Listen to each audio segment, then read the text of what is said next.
ദിവസമായിട്ട് ഞങ്ങളുടെ ആരോഗ്യമന്ത്രിയും മുഖ്യമന്ത്രിയും കണ്ണു തുറക്കുന്നില്ല, ചെവി കേൾക്കുന്നുമില്ല. ഇപ്രാവശ്യം ആരോഗ്യമന്ത്രി സെക്രട്ടേറിയറ്റ് നടയിൽ പൊങ്കാലയിടാനുള്ള ഒരു അവസരം ഒരുക്കി തന്നു.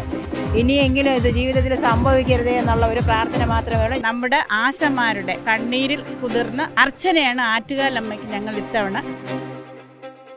ഈ പൊങ്കാലയോടെ ഇത് തീരുമാനമാകുമെന്നുള്ള ഞാൻ നല്ലൊരു പ്രതീക്ഷ ഞങ്ങൾക്കുണ്ട്.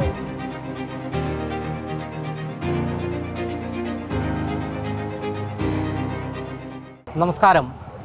ആശാവർക്കർമാരുടെ സമരം സെക്രട്ടേറിയറ്റിന് മുൻപിൽ 32-ാം ദിവസം പിന്നിടുകയാണ്. അതായത് ഒരു മാസം പിന്നിടുന്നു. ഇന്ന് ആറ്റുകാൽ പൊങ്കാലയാണ്. പൊങ്കാല സമർപ്പിച്ചുകൊണ്ടാണ് അവർ ഈ സമര പന്തലിൽ നിൽക്കുന്നത്.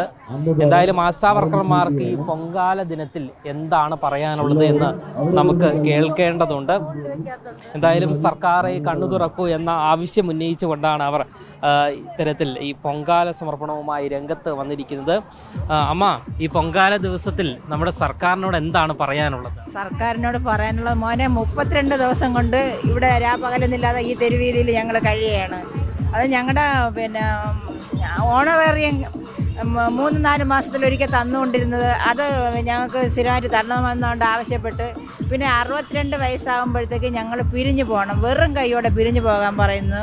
പിന്നെ ഞങ്ങളുടെ ഓണറേറിയം കൂട്ടാനും വേണ്ടിയൊക്കെയാണ് ഞങ്ങൾ ഈ തെരുവീതിയിൽ സമരത്തിന് വന്നത്. അപ്പോൾ ഇത്രയും 32 ദിവസമായിട്ട് ഞങ്ങളുടെ ആരോഗ്യമന്ത്രിയും മുഖ്യമന്ത്രിയും കണ്ണു തുറക്കുന്നില്ല, ചെവി കേൾക്കുന്നുമില്ല. അപ്പോൾ ഈ പൊങ്കാലയോടുകൂടിയെങ്കിലും ഞങ്ങളുടെ ചർച്ചയ്ക്ക് വിളിച്ച് ഞങ്ങളെ ഈ തെരുവീതിയിൽ നിന്ന് എത്രയും പെട്ടെന്ന് ഞങ്ങളെ ഇവിടുന്ന് അയക്കണേ എന്നുള്ള ഒരു പ്രാർത്ഥന മാത്രമാണ് ഇപ്പം ഞങ്ങൾക്കുള്ളത്. കാലാകാലം കൊണ്ട് കോവിലിൻ്റെ പരിസരത്തൊക്കെയാണ് ഞങ്ങൾ പൊങ്കാല ഇടുന്നത്. ഇപ്രാവശ്യം ആരോഗ്യമന്ത്രി അതിനൊരു അവസരം ഞങ്ങൾക്ക് സെക്രട്ടേറിയറ്റ് നടയിൽ പൊങ്കാല ഇടാനുള്ള ഒരു അവസരം ഒരുക്കി തന്നു. ഇനിയെങ്കിലും ഇത് ജീവിതത്തിൽ സംഭവിക്കരുതേ എന്നുള്ള ഒരു പ്രാർത്ഥന മാത്രമേ ഉള്ളൂ. ഞങ്ങളെ ചർച്ചയ്ക്ക് എത്രയും പെട്ടെന്ന് ഞങ്ങളെ ചർച്ചയ്ക്ക് വിളിച്ചിട്ട് ഞങ്ങളിവിടെ നിന്ന് മോചിപ്പിക്കണമെന്നുള്ള ഒരു എളിയ അപേക്ഷ മാത്രമാണ് ഞങ്ങൾക്ക് ആരോഗ്യമന്ത്രിയോടുള്ളത്. പ്രതീക്ഷയുണ്ടോ സർക്കാർ? പ്രതീക്ഷയുണ്ട്. 32 ദിവസം ആയില്ലേ, അതുകൊണ്ട് നല്ല പ്രതീക്ഷയുണ്ട്. ഞങ്ങളെ ചർച്ചയ്ക്ക് വിളിക്കും, ഇതൊരു തീരുമാനമാകുമെന്നുള്ള, ഈ പൊങ്കാലയോടെ ഇത് തീരുമാനമാകുമെന്നുള്ള ഞാൻ നല്ലൊരു പ്രതീക്ഷ ഞങ്ങൾക്കുണ്ട്. അമ്മ, എന്താണ്? തീർച്ചയായിട്ടും നമുക്ക് പ്രതീക്ഷയുണ്ട്. കാരണം ഇത്രയും 32 ദിവസം കൊണ്ട് വനിതകളായ നമ്മളിങ്ങനെ ഇരിക്കുമ്പോൾ അത് കണ്ടുകൊണ്ടിരിക്കുന്ന മറ്റൊരു വനിതയാണ്. അപ്പോൾ തീർച്ചയായിട്ടും ഞങ്ങൾക്ക് പ്രതീക്ഷയുണ്ട്. അവരുടെ മനസ്സലിയട്ടെ, ആ കരിങ്കല്ലായിട്ടിരിക്കുന്ന ഹൃദയത്തിൽ നിന്നും നല്ല കാര്യങ്ങൾ വരട്ടെ, നല്ല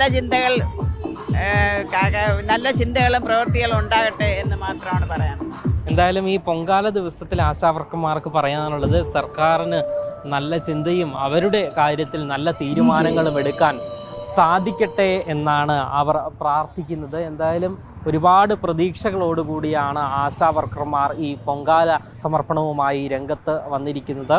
എന്തായാലും ഇക്കഴിഞ്ഞ ദിവസം കേന്ദ്ര ആരോഗ്യമന്ത്രി ഉൾപ്പെടെ സഭയിൽ പറഞ്ഞത് ഈ ആശാവർക്കർമാരുടെ വേതനം വർദ്ധിപ്പിക്കും എന്നാണ്. എന്തായാലും ഒരുപാട് ആശയോടുകൂടി തന്നെയാണ് ഇവർ 32-ാം ദിവസവും സമരവേദിയിലിരിക്കുന്നത്.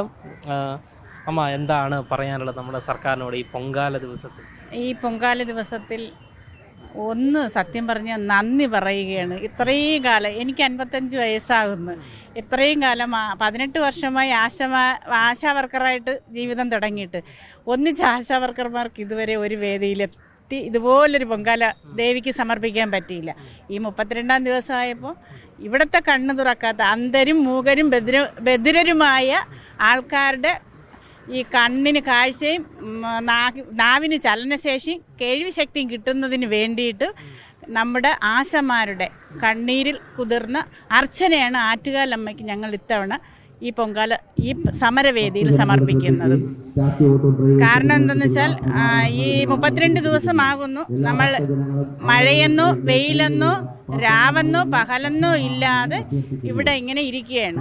അപ്പം ഭരണസിരാ കേന്ദ്രത്തിന്റെ മൂക്കിൻ തുമ്പത്ത് ഇത്രയും സ്ത്രീജനങ്ങൾ വന്നിരിക്കുമ്പോൾ ഈ സമരവേദിയായി ഇവിടെ മാറുമ്പോൾ 2 മിനിറ്റ് നേരം ഈ സ്ത്രീജനങ്ങൾക്ക് വേണ്ടി ഒരു വനിതാ ആരോഗ്യമന്ത്രി ഇരിക്കുന്ന ഈ സ്ഥലത്ത് ഈ ആരോഗ്യ പ്രവർത്തകരെ വന്ന് കാണുന്നതിനോ അവർക്ക് വേണ്ടി വായ തുറക്കുന്നതിനോ ഇതുവരെ സമയം കിട്ടിയിട്ടില്ല.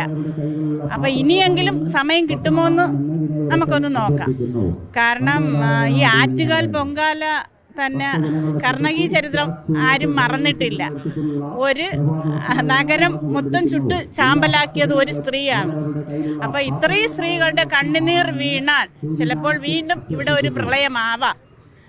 തിരുവനന്തപുരം ജില്ലയിൽ ഇങ്ങനെ ഇവിടെ ഒരു കേരളത്തിൻ്റെ ആശാവർക്കർമാർ ഇവിടെ ഇങ്ങനെ ഒരു സമരം തുടങ്ങിയത് നമ്മുടെ കേരളത്തിലെ ആശാവർക്കർക്ക് വേണ്ടി മാത്രമല്ല, ഇന്ത്യയിലെ തന്നെ 10 ലക്ഷത്തിൽ അധികം വരുന്ന ആശാവർക്കർക്ക് വേണ്ടി മൊത്തം ആവശ്യങ്ങളായിട്ടാണ് ഞങ്ങളിത് കണക്കാക്കുന്നത്. എന്തായാലും അമ്മമാർ പറഞ്ഞു വയ്ക്കുന്നത് കണ്ണീരിൽ കുതിർന്നൊരു അർച്ചനയാണ് എന്നാണ്. സംസ്ഥാന സർക്കാർ ഇവരുടെ ആവശ്യങ്ങൾ അംഗീകരിച്ചുകൊണ്ട് ഇനിയെങ്കിലും രംഗത്ത് വരും എന്നുള്ള പ്രതീക്ഷയോടുകൂടി തന്നെയാണ് ഇവർ ആറ്റുകാൽ പൊങ്കാല ഇടുന്നതും ആറ്റുകാൽ അമ്മയ്ക്ക് ഇത്തരത്തിൽ നൈവേദ്യം സമർപ്പിക്കുന്നതും. ക്യാമറമാൻ അഖിൽ അശോകിനൊപ്പം അമൽ രുദ്ര, മറുനാടൻ മലയാളി, തിരുവനന്തപുരം.